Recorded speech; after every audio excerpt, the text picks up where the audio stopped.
जय माता दी फ्रेंड्स। दोस्तों आज हम यहाँ पर पापमोचनी एकादशी व्रत कथा का श्रवण कर रहे हैं। पापमोचनी एकादशी का व्रत चैत्र माह के कृष्ण पक्ष की एकादशी को किया जाता है। पापमोचनी एकादशी का व्रत करने से साधक के सभी पाप नष्ट हो जाते हैं और उसके लिए मोक्ष का मार्ग भी सुलभ हो जाता है। इसी कारण इसे पापमोचनी एकादशी कहा जाता है। इस व्रत में भगवान के चतुर्भुज रूप का पूजन किया जाता है। यदि कोई मनुष्य इस व्रत को पूरे विधि विधान के साथ करता है तो उसके समस्त जन्मों के पाप नष्ट हो जाते हैं और उसके सुख सौभाग्य में वृद्धि होती है तथा उसे अंत में मोक्ष की प्राप्ति होती है। तो दोस्तों आइए अब हम शुरू करते हैं पापमोचनी एकादशी व्रत कथा। धर्मराज युधिष्ठिर भगवान श्री कृष्ण से बोले, हे भगवान, मैंने आपके मुखारविंद से फागुन माह की एकादशी का महात्म्य सुना। अब आप कृपा करके चैत्र माह की कृष्ण पक्ष की एकादशी के बारे में भी बताइए। इस एकादशी का क्या नाम है? इसमें कौन से देवता की पूजा की जाती है? इसके पूजन की विधि क्या है? आप हमें विस्तार पूर्वक कहिए। भगवान श्री कृष्ण अपनी मंद मंद मुस्कान बिखेरते हुए बोले, हे राजन, एक बार ऐसा ही प्रश्न मानधाता ने लोमश ऋषि से किया। तब उन्होंने कहा, चैत्र माह के कृष्ण पक्ष में पड़ने वाली एकादशी को पापमोचनी एकादशी कहा जाता है। इस व्रत के प्रभाव से मनुष्य के अनेकों पाप नष्ट हो जाते हैं। इसकी कथा इस प्रकार है। चैत्र व्रत नामक सुंदर वन में ऋषि च्यवन के पुत्र ऋषि मेधावी तपस्या में लीन थे।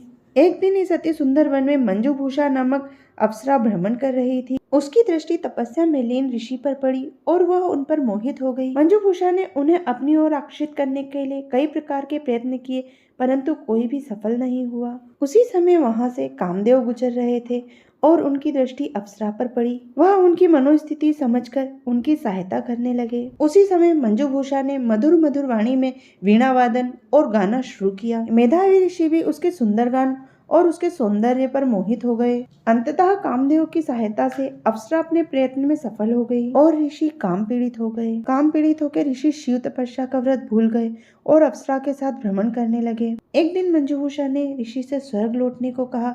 तब ऋषि को ज्ञात हुआ कि उन्हें शिव तपस्या से विरक्त हुए 57 साल 7 महीने और 3 दिन हो चुके हैं।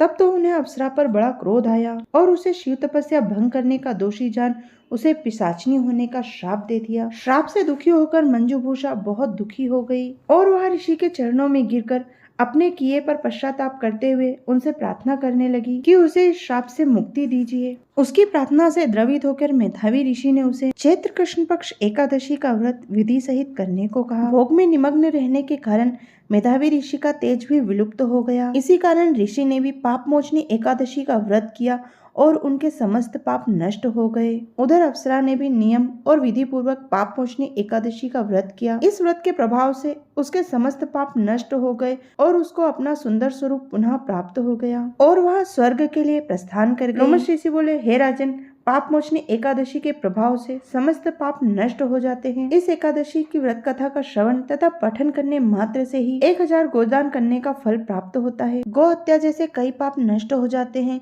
और अंत में स्वर्ग की प्राप्ति होती है।